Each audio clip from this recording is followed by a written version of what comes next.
Me permita falar de pé, Excelência, porque a minha cadeira aqui está estragada. Bom, esse é outro problema. Eu sou Felipe Marcelo Gimenez, eu sou procurador do Estado de Mato Grosso do Sul, minha OAB é MS 7580, estou aqui representando a Associação Pátria Brasil. E não é propriamente uma pergunta, Excelência, eu quero usar uma expressão lá da tua terra. Nós somos advogados, o senhor é advogado, eu sou advogado, e quando esses cientistas falam da tecnologia da informação, nós ficamos mais perdidos que Cusco em procissão. Essa é uma frase muito dita lá. Pois é. Acontece que o nosso povo vem sendo enganado por essa máquina, essa arapuca, porque sempre que olhamos para o problema, tentamos enxergá-lo através da tecnologia. E, na verdade, Excelência, nós temos que olhar para essa máquina com a luz da lei. Antes da ferramenta, deve prevalecer a ordem jurídica. A ferramenta deve servir à ordem jurídica e não o inverso, Excelência. Nós estamos vivendo uma inversão, onde a ordem jurídica é posta de joelhos diante da ferramenta. Por falar em colocar de joelhos, a conduta do ministro Gilmar Mendes em protelar por 2 anos o cumprimento dessa lei deu motivo ao impeachment, ao pedido de impeachment. E eu vou mais além. Me parece que, na verdade, a conduta dele configura o crime de prevaricação, porque se omitir na obrigação do ofício é prevaricação. O que está acontecendo aqui, Excelência? Um dos pilares da República está sendo quebrado. Nossa democracia e a cidadania desse povo está sendo violada, desrespeitada. No entanto, eu quero lembrar aqui uma frase de Billy Graham, um homem que dedicou 99 anos da vida para o bem do próximo. Ele dizia: a coragem é contagiosa, e o senhor está vendo aqui só alguns dos corajosos que se levantaram. Há uma onda gigantesca sendo levantada nesse país, um tsunami que vem em direção a Brasília. Os cidadãos estão indignados. O Tribunal Superior Eleitoral não pode recusar o cumprimento à lei. Se fosse uma ordem judicial, o senhor, Excelência, não teria o direito de cumpri-la parceladamente. É uma lei, não tem vício de forma, nem de iniciativa, nem de conteúdo. Vou ao ponto. Fala-se muito da máquina, eu quero falar do ato jurídico. O senhor, como advogado, entende bem desse assunto. Somente o exercício do voto é secreto para garantir ao cidadão a liberdade de escolha. O ato seguinte, porque o processo eleitoral é feito de etapas, o ato seguinte é um ato administrativo. A contagem de um voto é um ato administrativo e se submete a um requisito de validade sob pena de ser nulo, que é o princípio da publicidade. Qualquer ato administrativo deve ser público. Entenda, Excelência, nós queremos auditar o fato jurídico, não é a máquina. Não nos interessa o software nem a máquina, nem antes nem depois. Nós queremos auditar o fato, que por natureza é um evento.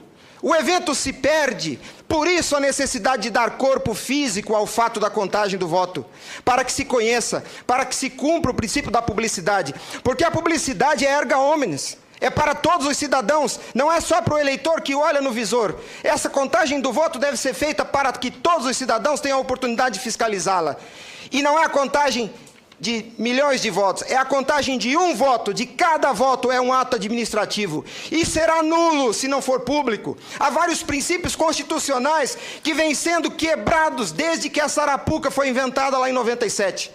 A cidadania, a publicidade, a moralidade, a legalidade e a própria república, porque nós cidadãos não temos sido respeitados na nossa escolha. Nossa escolha só será respeitada se ela for retratada no corpo físico da impressão para cumprir o princípio da publicidade. O exercício do voto é secreto, mas a contagem deve ser pública. E qual que é a artimanha da urna? Ela estende o segredo do exercício até a última etapa. E o sagrado BU, eu vou usar uma expressão de alguém, eu não lembro quem é o proprietário dessa frase. A seita do santo byte tem no altar o BU. O BU não prova nada, Excelência. Quando o BU é imprimido, já houve a contagem dos votos em segredo. A fraude já aconteceu, porque cada voto contado deve ser público. O BU informa ao senhor, Excelência, o total. Nem no condomínio onde eu moro não aceitaria uma eleição assim. Imagine, Excelência, se eu fosse candidato a síndico, colhesse a urna e fosse contar dentro do meu apartamento e voltasse e comunicasse aos condôminos. Aqui está o resultado, eu fui eleito. O BU é a prova da fraude, excelência. O BU é a prova da fraude. Doutora Simone, apesar de muito jovem, foi minha professora na faculdade. Ela é, talvez, a cabeça mais qualificada nesse Senado para rezar esse discurso, para dizer o que é um ato administrativo. Gostaria que ela estivesse aqui. O que acontece? Nós estamos sofrendo uma violação dos princípios republicanos, dos princípios constitucionais e, principalmente, excelência, da cidadania. Porque nossa cidadania só existe na medida em que nosso voto seja respeitado. Porque ele é o instrumento do exercício da cidadania, porque através deles elegemos os nossos escolhidos. E a nossa eleição, a nossa escolha, tem sido apurada em segredo, e o fato se perde. Por isso que os adeptos da seita do Santo Byte dizem que nunca há fraude. Porque quando se procurar o fato dentro da máquina, ele já não está mais lá, ele está no BU. E o BU só tem o total da contagem dos votos, excelência. Nós precisamos olhar para esse problema sobre a ótica da lei. Sobre a ótica da lei. Nós não podemos continuar aceitando esse engodo. E a lei que os senhores votaram, com uma representação maciça da outorga popular, só os senhores têm legitimidade para representar o povo brasileiro. Só os senhores. Os ministros da Justiça não têm essa legitimidade. Eles estão usurpando dos senhores as suas competências. Eles estão colocando esse Congresso Nacional de joelhos, porque estão se recusando a cumprir a lei. Excelência, eles estão cometendo abuso de autoridade. Abuso. Porque essa lei que os senhores votaram com 71% do Congresso Nacional, a derrubada do veto teve um peso de outorga popular maior do que as emendas à Constituição. 71% do Congresso Nacional disse, em nome do povo, será impresso o voto. E a lei, excelência, não tem discricionariedade. A lei não permite fracionamento. Fracionar o cumprimento da lei é um abuso, é uma violação, é uma teratologia.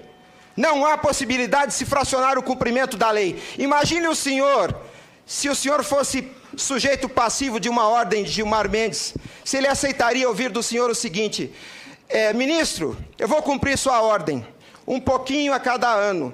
Até 2050, Gilmar Mendes, eu termino de cumprir a sua ordem. Imagina que ele aceitasse isso do senhor. A lei não tem discricionariedade. Não é possível cumpri-la pela metade. Em resumo é isso, excelência. E por fim, o direito dos senhores, a sua autoridade como representantes do povo está sendo vilipendiada. E por quem? Vou dizer mais. Não é por juízes. Os ministros, quando sentam na cadeira do Tribunal Superior Eleitoral para administrar esse serviço público, que é a eleição é um serviço público, não é jurisdição. Não é um ato jurisdicional. Quando eles lá, sentados em seus gabinetes, estão administrando o processo eleitoral, são administradores sujeitos aos princípios constitucionais, como qualquer agente do executivo. A hibridez da justiça eleitoral tem confundido o povo. Mas a competência se dá, a função se dá em razão do cargo, não do indivíduo. Quando eles estão se desincumbindo do processo eleitoral, estão executando ato administrativo, não são juízes. E veja o absurdo, excelência, um administrador público, que por acaso usa toga, se arvoca o poder de desrespeitar a lei que os senhores votaram. Nossa república está à beira do abismo.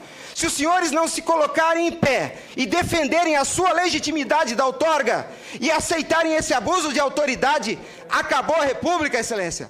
Acabou a cidadania. Então nós somos escravos. Nós seremos escravos se a nossa escolha e a lei que os senhores votaram não for respeitada. Obrigado.